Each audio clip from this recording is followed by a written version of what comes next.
Welcome yet to another segment of Push Moments podcast. I'll be your host Paula with Senje who loves other people's kids. Sijawahi sahau hiyo. Yeah. On today's episode tutakuwa uliza swali, the readiness of our nation Kenya for the new education system ya CBE. Just the other day nililala nikiwa 844 system. Nikajaribu kuamuka a few years baadaye nikajipata niko CBC. Bado najaribu kuamuka ninawe uso ni brush meno nasikia nafaa kukuwa navaa nguo niende CBE. So we are going to dissect this and to reason pamoja as a nation and get to understand, are we really ready for this? So this is the news that caught my eye. Educational Principal Secretary Julius Bitok has termed the Competency-Based Education CBE as the best education system in the world, citing its focus on nurturing learners' individual passions and talents. Speaking during a Thanksgiving ceremony at Baringo High School in Eldama Ravine, Bitok emphasized that the new model marks a significant shift from the Competency-Based Curriculum, CBC. So CBE is better. It marks a different shift from CBC. Like CBE marks a different shift from CBC. Yeah. CBE is the best education, I'm quoting what he said. CBE is the best education system in the world because it gives our youth the potential to showcase their talents. We are going to our new system called CHEMIS to ensure that we have 100% transition from junior school to senior school. So just stop there. See, it was NEMIS. The last time I checked, it was NEMIS. So it was CHEMIS. Wow. What a confidence booster. What a confidence booster. We are doing well. Okay. Unaambia nini na Tuli's voice? We are expecting 1.2 million children to transition from junior school to senior school, and everything is in place to ensure that all the children have a place in senior school, says Bitok. However, his remarks come amid glowing, like bado tuko na frustrations. We as parents, as guardians, I think even as teachers and school admins, we are still trying to work on ensuring CBC equals catching up with the system. I don't even think like we are there yet with CBC, because if you're to compare, I always like referring to US, don't ask me why. If you're to compare our CBC and their CBC, you can just note the difference. Their CBC is more of skills nurturing and skills implementation and what have you. And they've always done that to their top notch. Unapata, that's why you hear like ukiangalia this talent development and skill and inventions, watch such news and discoveries. I normally follow like African World and they do those discoveries. Unapata like even a 16-year-old in US, I'm a graduate from School of Medicine. This is because their CBC is functional. It's about discovering what is this child's talented skill yenye ako nayo ni gani, and then they nurture that. I feel like that is what CBC is supposed to be about. But then as a parent who's lived in Kenya and who is trying to raise a Gen Alpha, you know how Gen Alphas can be. You can imagine Gen Z's now, Gen Z's times. I can't relate with Gen Alpha. But you know Gen Z's. I am one, I'm a Gen Z. So now Gen Alphas are like times 40 what you Gen Z's are. So you can imagine trying to nurture a Gen Alpha and because those kids question. Exactly. Yeah. You can imagine the way Gen Z, yes, they question, but Gen Alpha, they have a certain kind of emotional intelligence. Like they question everything. Unaambia niletee maji, anakuambia kuuza kwa nini nikuletee maji. So I'm just asking, like I'm just asking as a nation, are we like really prepared for CBE? The budget, the infrastructure, everything. Teachers, the curriculum itself, it entails money. And then also, like in Kenya, the way I've seen, before you can implement a new system, lazima kukuwe na public participation. And also there's a budget attached to that. Are we ready for that? Yeah, and then also speaking of public participation, like does the government really take into account what the public says in the public participation, or it's just a sideshow? I don't think like that's something that is normally like factored in big time in Kenya. Because even before CBC was implemented, like when the panel sat down and they were like, this is what we want to do, parents were brought on board and allowed to give out what their views are. And majority complained, and they're like, even when you look on our pay slips, are we ready for this? I can tell you for free, CBC entails you buying, I don't know, scrapbooks, I don't know what. One moment they're going to cook eggs, and you have to figure out, it does not matter kama hauna hizo eggs kesho your Friday, because it's skills. They're going to learn how to another moment they're going to learn how to wash toilets. You need to buy your brush, toilet cleaner, and what have you, so can have detergents. You have to figure it. It doesn't matter kama pay slip yako inasoma 15k na hiyo 15k unaingoja mwisho wa mwezi. Just find. So we like as a parent, bado I'm trying to brush my teeth and wake up into CBC. It's even I'm not even there yet. I think it's also very tiring to kids, because I remember there's a time in the morning I sat next to a kid carrying a jiko to school. Are you for real? A jiko. Yani nilichoka. like that kid. That just means like we are not equipped. Because if you want to train like to skills, that jiko is supposed to be in school. A child is not even this. I remember I had a colleague who was saying, I don't know, she's supposed to buy her sister, I don't know, pilau masala. The school asked for it. So I'm like, these things are supposed to be in school. They're not even. It's not the parents' responsibility to buy those things. But at the same time, I think the best way we can say we are equipped as an education system, I feel like maybe tufunge tu shule zote mwaka mmoja, and then we focus on develop hizo shule again, so that we can have, if you want to be to nurture your skill and your interest in medicine, you can go to a certain school. Your shule equipped into nurturing medics. If you want to nurture when into electronics, a certain segment the country equipped for that. If you want to be mtu wa civil engineering, uende kwa barabara, construction and building, nini hizo, kukuwe na shule zenye ziko equipped for that. Only for STEM. But now we are trying to do that in empty buildings with just lockers. Even those lockers are not enough. Not even talk about the buildings, because we have some other areas where hata wanafunzi wanasomea chini ya mti. And here we are trying to say, CBE is a better, like it's an advancement of CBC. And also, like, for you to implement a new system, it's not leave alone the budget aspect. These teachers have to be trained. At the moment, we don't have enough teachers who are trained like to nurture our kids and help them go through the CBC system. But unapata like in a whole school, they're really trying to do that for the betterment. Maybe private schools, the school can take that initiative and like do that. For the shule ikuwe sawa. But now for these public schools, how many trained CBC teachers do we have in a public school? Bado the government is still trying. Bado hatuja achieve. Just juzi I saw a news article.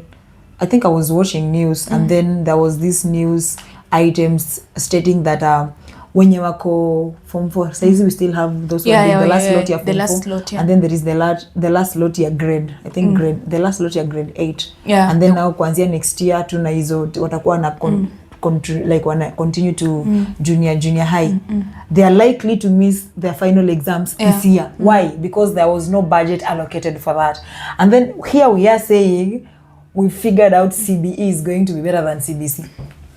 Priorities.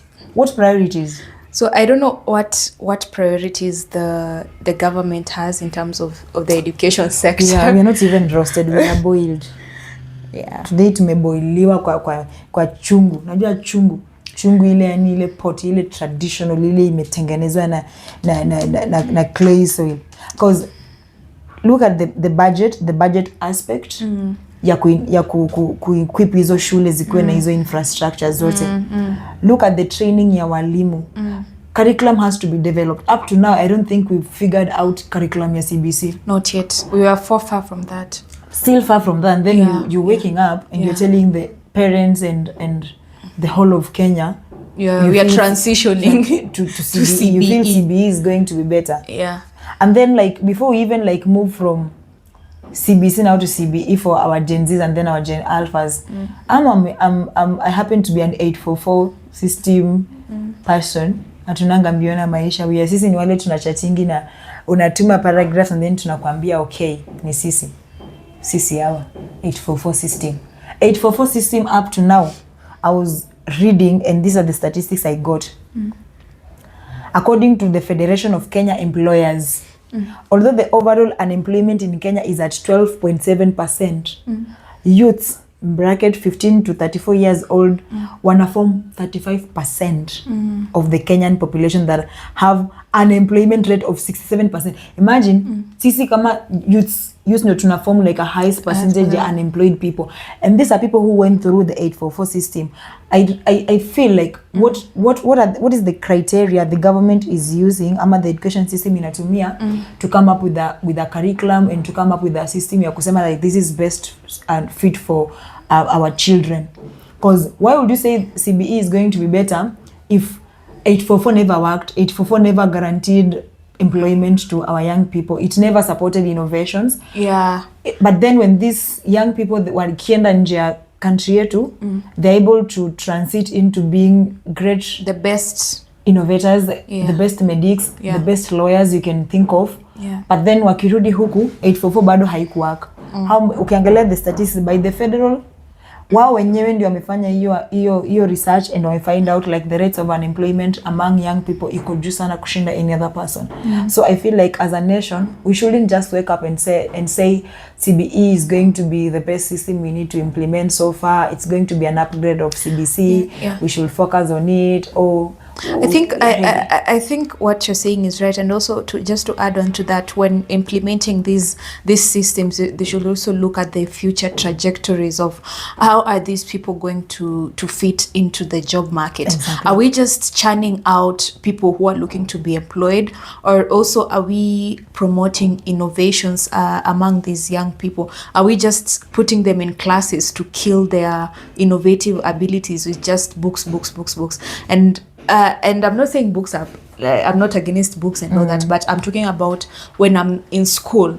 At the end of the day, yes, I would want to go out there and work, but the future of work, usually it's in innovation. The future, basically skills wanafunza mismatch. They are mismatched. Right now we are in the era of AI, we are in the era of robotics. Like human labor is being faced off. So we are supposed we need to incorporate AI in our system. That is robotics. Technology keeps evolving. It's evolving. But does CBC look at that as well? Are we even like our kids? Kulikuwa na zile kompyuta fulani za watoto zilikuwa zinaitwa aje? Zile nilikuwa nasikia watoto wote hata wakule mashinani watapewa laptops. That time I was in high school. Later me Hizo laptops hatukupewa. But I imagine shule yetu ilitengenezwa hadi computer lab. But laptops hazikuletwa. Tulikuwa naendanga computer lab kama museum. Mnatoa viatu. Because if all along, and I'm sure there was a budget for that. There was a budget. So if that budget was really channeled into equipping hizi shule, I think right now kitu inafaa ikuwe like the basic and the most taught topic in all schools across the nation is AI. And also like just speaking also. Watu wajifunze AI. AI, technology, robotics. Right now itafika point you won't need to wash. You'll just get a robot to do everything. Pikia do ugali. So when I'm trying to imagine ugali robot ni tamu. Sijai kula. But you know you've been to the robot cafe. There's a robot cafe in Nairobi. I've been there, but then I don't find it. I don't. Tunasema tu vizuri hapa, the rate of unemployment kwa vijana iko chini. Hiyo mwenye. So if that robotics, you know, it means that robot would need maintenance. So that is why young people have to be skilled. That's where these technology, that's where technology comes in, implementing this. And remember, apart from there are also very talented people out here. The arts, you know, also the arts is usually it's so, acha tuniseme ukweli, hiyo art sector inakuanga imedharauliwa sana. Tumeradharauliwa sana, the art sector. But as well, sports. The people who do sports is an international. Yeah. It pays. And then it's so sad why watu wako kwa sports, they are respected outside. They are so wakirudi huku wewe ukikutana na mkimbiaji. Like look at the US. Unamwangalia like hivi, and then akienda US huyo mtu anasalutiwa. Like in the US, do you see how the NFL players are respected? Lakini Kenya tu unakutana hapa na rugby player uko like anakaa tu nikaa naendanga gym. You won't even know it's a rugby player. So I think like our CBC, as far as we even the art sector, music, the acting industry, you get film, the film industry and the music industry as well, because you have to like these children have to be nurtured from the bottom. We literally say bottom up. So these kids have to be bottom up, these kids, because you know it's easy. You don't know what you are saying. You don't know. Bottom up, these kids. Tuachie hapo. But then I feel like the best thing, this money that we want to try and budget and say we are channeling into making CBE a better system, let's just go back and improve our CBC. As far as we define CBC as a system that is directed towards making sure our children's skills are nurtured, let's do that practically. See, nurturing them by having kids buy 10 textbooks wanabeba zinafinya kwa mgongo ama anabeba mtoto kuchemsha mayai kwa shule. Mtoto anakaa nikaa anafanya delivery ya textbook center. Anakaa wale watu wanatembea wakibishia watu wakiambia tunapeana kitabu ya kukutia moyo, sitaki ni wataje. Acha ni karibu niseme watoto nifunge mdomo. But anyway, let's try I feel like we need to try as a nation. As far as CBC is a good system that I fancy. It's as just an 844 person. Yeah, it is. I feel like if well implemented and executed, infrastructure is embezzled, like the money that is being channeled into improving the whatever we need is embezzled, we can do better as a nation. And then also as parents, we have a role to play. We need to learn to listen to our kids and like grow fond of them and be close to them to find out what their talents their interests. If you find your kid, my baby likes reading, she likes that, and then she likes kuchora. If you find out like that is what your child likes, you nurture that. But then how I dream of a day when we'll wake up as a nation and schools are just equipped for specific talents. Kama mtoto wako anapenda kucheza na robots, anapelekwa school of robotics iko huko Meru. Kama mtoto wako anapenda kuona vile babake ni daktari, angependa kukua daktari mkubwa, as young as 15 years, as young as 16, 17, peleka huko. How many graduates have you seen when you are less than 20 years wanafanya hata masters maju? And it's because their CBC is functional. So let me know what you think about this whole story of a new system implementation in the education sector in Kenya. Do you feel like we are ready as a nation? Are we really prepared, or we are just getting cooked here as you try to walk through it just because you're being rushed and being told this is what is best for our children? Do we really know what is best for our children as a nation, or someone else knows what's best? Only that kwa ground we are witnessing what's going on and it's not it. We can do better as a nation. And how does the future look like? We don't want to mismatch skills.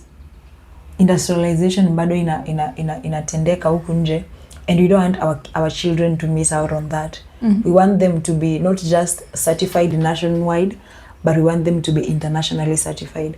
In a point that mtaka kaamka saizi and amue Kenya is no longer a home, I want to go abroad, they can still fit and be able to secure a job.